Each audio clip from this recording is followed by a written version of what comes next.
오늘 우리에게 주신 이 말씀을 중심으로 절망을 이기는 믿음이란 제목으로 하나님 말씀을 함께 나누겠습니다. 오늘 본문에 보면 두 환자가 등장합니다. 첫 번째 환자는 죽을 병에 걸린 12살 딸입니다. 아버지는 회당장 야이로입니다. 두 번째 환자는 혈루증을 12년간 앓아왔던 이름 없는 한 여인입니다. 두 환자 모두 불치병의 소유자라는 공통점이 있습니다. 그런데 사회적 신분에서는 차이가 있습니다. 첫 번째 환자의 아버지는 22절에 보시면 회당장 중에 한 명이었다 이렇게 되어 있습니다. 회당에서 시중 드는 사람이 아니고요, 회당에서 가장 높은 최고 지도자 중에 한 사람이었습니다. 그 지역에서 저명 인사였고 셀럽이었습니다. 부유하고 명성이 있고 사람들에게 존경을 받던 사람이었습니다. 야이로의 딸은 특별히 누가복음 8장 42절에 보시면 외딸이라 이렇게 되어 있습니다. 부모에게 사랑을 받던 무남 동녀였죠. 부양 가정에서 사랑을 받던 귀한 딸이었습니다. 병명을 정확히 알 수는 없지만 죽을 병에 걸렸습니다. 아버지는 사랑하는 딸을 고치기 위해서 예수님께 나옵니다.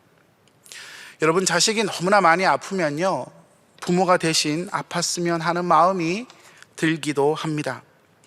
야이로와 그의 아내는 아마 그런 마음이었을 것입니다. 그들의 마음은 절망적이었습니다. 인생에서 가장 큰 좌절을 경험하고 있었던 것이죠. 두 번째 환자는 혈루증으로 고통받던 여인이었습니다. 이 여인은 여성으로서 정상적인 생리 기간뿐만 아니라 그 외 기간에도 하혈을 하는 질병을 겪고 있던 여인이었습니다. 비정상적 자궁출혈이라 할 수 있는데 특별히 그 원인이 무엇인지는 성경에 자세히 설명되어 있지 않습니다. 이런 경우에 유대인의 정결법에 의하면 부정한 자로 여겨집니다. 레위기 15장 25절에서 27절에 보면 이러한 여성이 눕는 침상이나 가는 곳, 그리고 그 여인의 손이 닿는 곳마다 모든 것이 부정하게 됩니다. 그래서 이 여인은 유대 사회에서 추방당한 여인이었고 유대 회당 또 성전 예배에서 격리된 여인이었습니다. 이러한 절망적인 상황을 회복하기 위하여 의학적인 도움을 구하였지만, 여러분 26절에 보시면 많은 의사에게 많은 괴로움을 받았고 가진 것도 다 허비하였으되 아무 효험이 없고 도리어 더 중하여졌던 차에라고 되어 있습니다.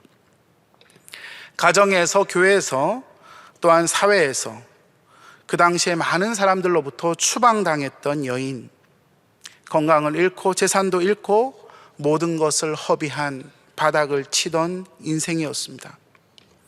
우리는 여기에서 절망을 경험하는 두 여인을 봅니다. 그런데 차이가 있죠. 한 사람은 부유한 사람이고 한 사람은 모든 것을 허비한 가난한 사람입니다. 한 사람은 사람들에게 관심을 받던 사람이고 또 한 사람은 사람들에게 소외된, 내던져진 인생입니다. 한 사람은 가족의 돌봄을 받던 사람이었지만 또 한 사람은 스스로의 인생을 책임져야 했던 사람이었습니다. 그런데 여러분, 중요한 것은요, 예수님 앞에 나오면 그 사람이 어떤 사회적 위치, 어떠한 경제적 형편에 있다 할지라도 그것은 더 이상 문제가 되지 않고 장벽이 되지 않습니다. 우리가 어떠한 삶을 살았든지 예수님을 만나면 우리는 새로운 인생을 경험하게 되는 것입니다. 12살의 소녀, 12년 동안 아팠던 삶, 비록 다른 삶을 살아왔지만 이제는 하나님이 주시는 생명의 능력을 받아 고침을 받게 되는 것이죠. 질병으로 인해 절망적이었던 이들에게 우리 주님 찾아오셔서 회복의 은혜를 주십니다. 바로 이 장면을 우리가 묵상하면서 저는 크게 두 가지로 여러분과 말씀을 함께 나누기를 원합니다. 첫 번째는 우리 예수님은 회복을 주시고 새 생명을 주시는 완전한 백신이십니다. 예수님은 당시 치유자로서 이스라엘 전역에서 그 명성이 자자했습니다. 수많은 사람들이 예수님을 따라다녔습니다. 수많은 사람들이 고침을 받기를 원했습니다. 딸이 죽을 병에 걸려 큰 위기를 겪는 야이로는 예수님의 소문을 듣고 한 줄기 희망의 빛을 발견하게 됩니다. 야이로는 본인의 사회적인 위치 체면을 떠나서 예수님 앞에 전적인 도움을 구하는데, 여러분 22절 말씀해 보시면 회당장 중에 하나인 야이로라 하는 이가 와서 되어 있습니다. 이 와서라는 단어는 오고 있다, 바로 현재 시제로 쓰여져 있습니다. 예수를 보고 발 아래 엎드리어, 여기서 엎드린다는 단어도 엎드리고 있다라는 현재 시제로 쓰여져 있습니다. 23절에 보시면 간곡히 구하여, 간곡히 구하고 있다. 바로 와서, 엎드리어, 구한다는 이 세 가지 동사는 현재 시제로 쓰여져 있는데, 헬라어에서 이 현재 시제는 현재 진행형을 포함합니다. 바로 딸의 병을 고침받기를 원하는 아버지가 예수님께 오고 있는 장면, 엎드리는 장면, 간곡히 요청하는 장면을 생생하게 그려내고 있습니다.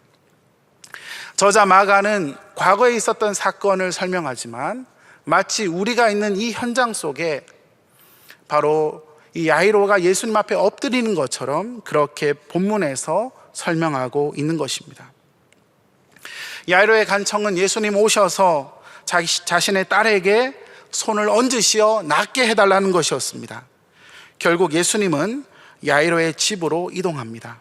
수많은 인파들과 더불어 갑니다. 인산인해를 이룹니다.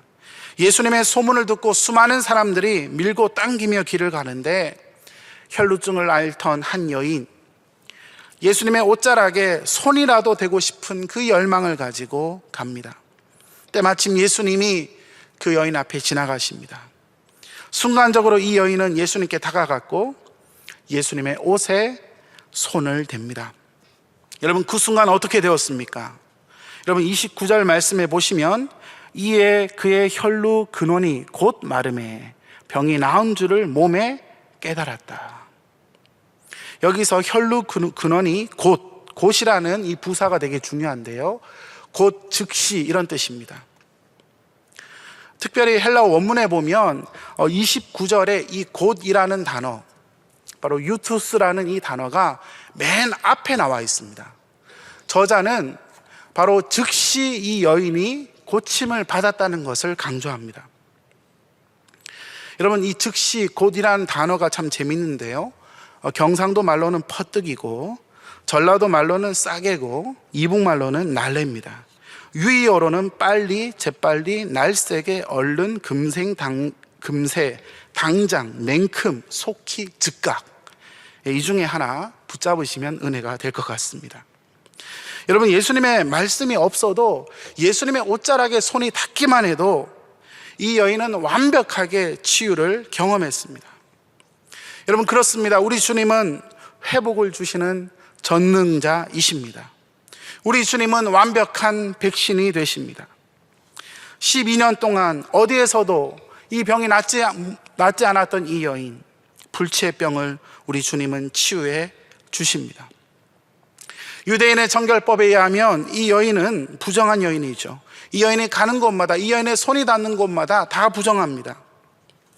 그러므로 이러한 여인은 비둘기 2마리를 가지고 제사장 앞에 가서 제사를 드려야 그 죄가 용서받게 됩니다. 그런데 정결하신 우리 구주 예수 그리스도, 흠이 없으신 예수 그리스도, 죄가 없으신 우리 주님은 자신이 스스로 제물이 되셔서, 성전이 되신 우리 주님은 이 여인의 죄를 용서하시고 부정한 이 여인을 깨끗하게 하시고 온전히 회복시켜 주십니다. 결국 예수님은 회당장 야이로와 함께 야이로의 집으로 가고 있는데 딸이 죽었다는 소식을 듣습니다. 사람들이 울며 통곡합니다. 더 이상 희망은 존재하지 않습니다. 절망의 그림자가 깊이 다가옵니다. 그때 우리 주님은 그 아이가 잔다고 말씀하십니다. 그리고 소녀의 손을 붙잡고 달리다굼, 소녀야 일어나라, 우리 주님 말씀하십니다. 레위기 22장 4절에서 6절에 보시면 죽은 사람, 바로 이 시체와 접촉한 자도 부정하다고 성경은 말합니다. 그런데 우리 주님은 이 부정한 한 아이를 정하게 만드십니다. 죽음 가운데 있는 이 아이를 생명으로 살려내시는 것이죠. 여러분 42절 말씀에 보시면요, 소녀가 곧 일어나서 걸으니, 여기서 곧이라는, 즉시라는 부사가 원문에 보면 또 가장 먼저 나옵니다. 곧 소녀가 일어났다. 혈루증 앓던 여인이 곧 나았다 하는 것처럼 바로 이 소녀도 곧 바로 치유를 경험합니다. 예수님의 손이 닿는 곳마다 회복의 역사가 일어나게 된 것이죠. 여러분, 하나님 나라를 선포하신 우리 주님, 가는 곳마다 말씀을 전하셨습니다. 환자들을 고치셨습니다. 예수님께서 이적을 행하셨습니다. 죄인들을 살리셨습니다. 병자들의 삶 속에 치유의 은혜를 주셨습니다. 죄와 사탄의 권세와 질병 가운데 있는 자들에게 하나님의 나라를 통하여 회복을 경험하게 하신 것이죠.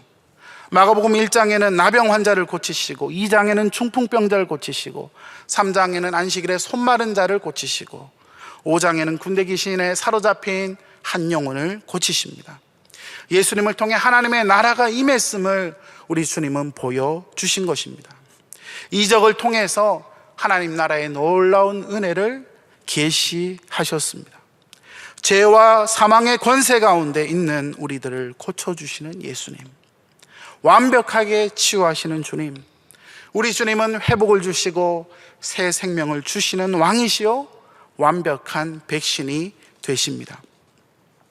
두 번째로 우리에게 필요한 것이 있습니다. 그것은 바로 믿음입니다. 혈루증 앓던 이 여인, 예수님의 옷자락에 손을 대는 순간 치유를 경험합니다. 이때 우리 주님은 자신에게서 능력이 나간 것을 경험합니다. 우리 주님은 말씀하십니다. 누가 내 옷에 손을 대었느냐? 32절 말씀에 보시면 예수께서 이 일을 행한 여자를 보려고 둘러보셨다. 예수님이 계속 둘러보고 계십니다. 이 여인은 자신이 치료받았다는 이 놀라운 감격과 기쁨 때문에 마음이 두근거렸을 것입니다. 또한 자신을 찾는 예수님의 음성을 들었을 때 두려웠을 것입니다.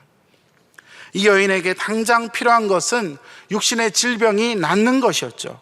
그러나 예수님은 굳이 이 여인을 찾으십니다. 여러분, 이유가 있습니다. 사람들 앞에서 이 여인을 세워주시기를 원했습니다. 그렇게 하신 이유를 특별히 34절에서 우리가 보게 되는데, 34절 예수께서 이르시되 따라 내 믿음이 너를 구원하였으니 평안히 가라. 내 병에서 놓여 건강할지어다. 이 여인이 나은 것이 바로 믿음으로 말미암는 사건임을 우리 주님이 선언하십니다. 이 여인은 사실 예수님을 단순하게 믿었습니다. 그리고 예수님을 잘 알고 한 행동이 결코 아니었습니다. 이 여인에게는 예수님에 대한 충분한 지식이 있었던 것도 아니었습니다. 어떻게 보면 주제넘는 행동이었습니다. 그러나 우리 주님은 이 여인의 시도가 진정성이 있는 참으로 귀한 것이었음을 말씀하십니다. 이 여인의 믿음은 불완전했지만 예수님은 그 믿음을 귀하게 보셨습니다. 그리고 말씀하십니다. 따라 내 믿음이 너를 구원하였다. 우리도 하나님 앞에 처음에 나왔을 때 우리가 하나님을 알고 하나님을 믿은 것은 아마 아닐 것입니다.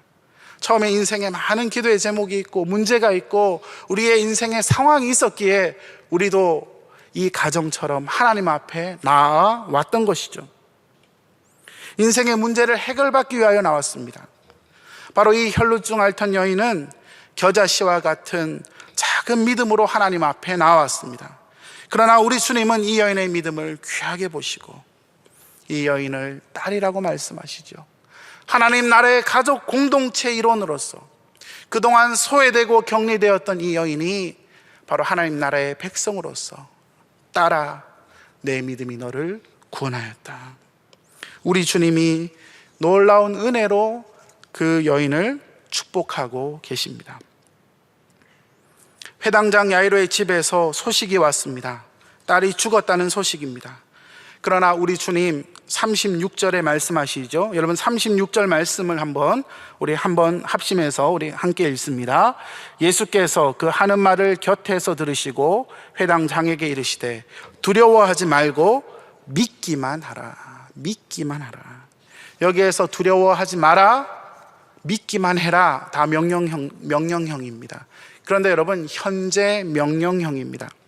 계속해서 예수님을 믿어라, 그렇게 주님 말씀하십니다. 야이로가 처음 예수님 앞에 나와 엎드려 간구했던 그 믿음처럼 계속해서 믿기만 하라 말씀하십니다. 우리 주님은 여러분 성경에 보면 신방을 청하면 제때 가시기보다 좀 늦는 경향이 있으십니다. 여러분 병든 나사로의 집에 청을 받았을 때도 우리 주님 빨리 가셔야 되는데 며칠을 더 유하다가 가십니다. 야이로의 집에도 지금 빨리 가셔야 됩니다. 빨리 날아가셔야 되는데 야이로의 입장에 보면 예수님 빨리 가셨으면 하는데 우리 주님은 혈루증 앓던 여인과 대화도 하시고 이야기도 하시고 계속 신방이 늦어지고 있습니다. 그리고 그 집에서 온 사람들이 딸이 죽었다는 소식을 전해줍니다. 여러분 절망이죠. 상황 종료입니다. 아무런 희망이 보이지 않습니다. 그런데 우리 주님 뭐라고 말씀하십니까? 두려워하지 말고 다만 믿어라. 계속해서 믿기만 해라. 너희에게 필요한 것은 믿음이다. 너희가 계속 믿으면 기적이 일어나게 될 것이다. 우리 주님 말씀하고 있습니다. 우리가 인생을 살면서 경험하는 최고의 절망이 있다면 그것은 바로 죽음이죠. 죽음은 모든 사람을 삼킵니다. 어린이도 젊은이도 노인도 죽음 앞에 장사가 없습니다. 이 최악의 절망의 순간 가운데 주님은 우리에게 믿음을 요구하고 계십니다. 우리에게 있는 고통의 현실보다 사실 더 무서운 것이 있습니다. 그것은 바로 절망이라는 어둠의 그림자입니다. 실존주의 철학자인 키에르케고르는 그가 쓴 죽음에 이르는 병에서 이렇게 말합니다. 죽음에 이르는 병은 절망이고 죽음은 곧 자기 상실이다. 여러분 어두운 현실보다 더 무서운 것은요, 우리의 내면에 찾아오는 절망감입니다. 이것이 우리를 죽게 한다고 키에르케고르는 말했습니다. 동시에 그는 말하기를 그러나 절망에 대해서 안전한 해독제가 있는데 바로 믿음이다. 그는 그렇게 말합니다. 여러분 키에르케고르가 절망만 말한 게 아니고요, 이 절망의 치료제가 있는데 그것은 바로 믿음이라고 말했던 것입니다. 여러분 데카르트가 말했던 유명한 말이 있죠. 나는 생각한다, 고로 나는 존재한다는 유명한 명제가 있습니다. 그런데 키에르케고르는 그 책에서 예수 믿는 사람이라면, 그리스도인이라면 이렇게 말할 수 있을 것이다. 나는 믿는다, 고로 나는 존재한다. 여러분 우리 가운데 있는 절망을 치유하는 것은 오직 예수를 믿는 그 믿음임을 여러분 기억하시기를 주의 이름으로 축원합니다. 마가복음 9장 23절에 할 수 있거든이 무슨 말이냐, 믿는 자에게는 능히 하지 못할 일이 없느니라. 여러분 기적이 일어났습니다. 소녀가 일어납니다. 죽음의 이 절망적 순간에도 하나님은 일하십니다. 하나님이 우리에게 요구하시는 것은 바로 믿음입니다. 여러분 우리 모두는 죽음을 두려워하지만 진짜 두려워해야 할 것은 바로 영적인 죽음이죠. 마태복음 10장 28절에 몸은 죽여도 영혼은 능히 죽이지 못하는 자들을 두려워하지 말고 오직 몸과 영혼을 능히 지옥에 멸할 수 있는 이를 두려워하라. 사실 육체적인 죽음보다 더 무서운 것은 영적인 죽음입니다. 하나님과의 관계의 단절이죠. 우리 하나님께서 보내주신 우리 구주 예수 그리스도, 그분이 우리의 죄를 대신하여 죽으셨고 죽은 자 가운데서 다시 부활하셨습니다. 십자가에서 보배로운 피를 흘리신 주님은 우리를 하나님의 자녀로 부르시고 그 예수님을 구주로 영접하고 믿는 자마다 하나님을 아버지로 모시는 은혜를 누리게 되는 것입니다. 부활하신 주님을 우리가 모시고 사는 동안 우리는 주님의 생명, 주님의 능력, 주님 주시는 새로운 삶을 경험합니다. 완벽한 백신인 예수님과 더불어 살아가는 삶을 경험하게 되는 것이죠. 여러분, 절망의 그림자가 우리를 엄습하고 질병과 죽음이 우리를 위협한다 할지라도 모든 죽음과 절망을 이겨내신 예수 그리스도, 우리는 그분과 연합되어 있음을 여러분 이 아침에 믿음으로 바라볼 수 있기를 주의 이름으로 축원합니다. 예수와 연합되어 있기 때문에 예수의 생명과 예수의 능력과 터치하게 되면, 믿음으로 우리가 주님을 붙들게 되면 우리는 다시 일어나게 될 것입니다. 여러분, 코로나 사태로 우리의 마음이 얼어붙어 있습니다.